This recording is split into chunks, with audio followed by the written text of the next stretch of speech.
kawawan. Kaya ang bayot diyan, so sa parang educated. Oh, na ayaw pud mo pakig-away, bayot. Ayaw pud mo pakig-away og babae nga bayot. Padilig yun. Na kay tsapa gyud ang tsapahay gyud og view.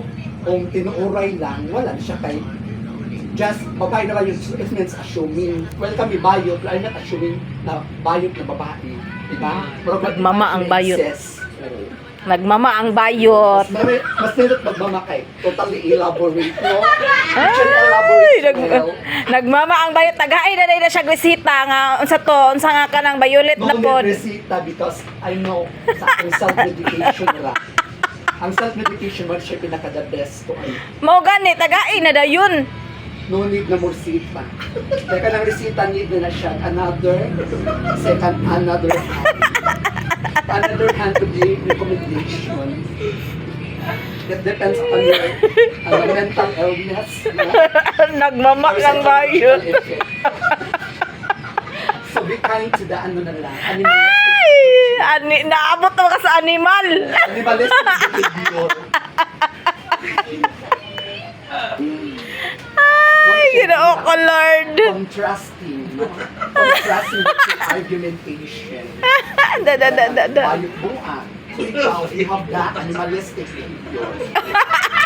But at least na contradiction. So, depende rin sa pag-interpret. Kasi animalistic ano. Animalistic behavior. Kasi animal ano. Kasi animal. I don't think so. Depende sa kayo na ambience. So, are really affecting. Bayot, ereng ba daw o ero ingon si sir? Part siya sa animal. But also, human beings also belong to animal kingdom. Wala lang ta sa taas. Pageant. No? Dito siya pageant. That's only part about being a healthy conversation.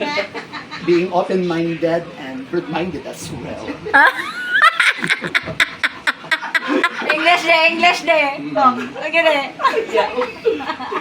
Diba sir, no? Be open-minded and be broad-minded. Para di ka ma-affected. Pero isa tinadra ka ng mga bright lagi na sila. Ito mo sa experience nila. Sa society. bayot ni bulok na Kanang tapulan. Basta ang bayad na tapulan, ang mangita lang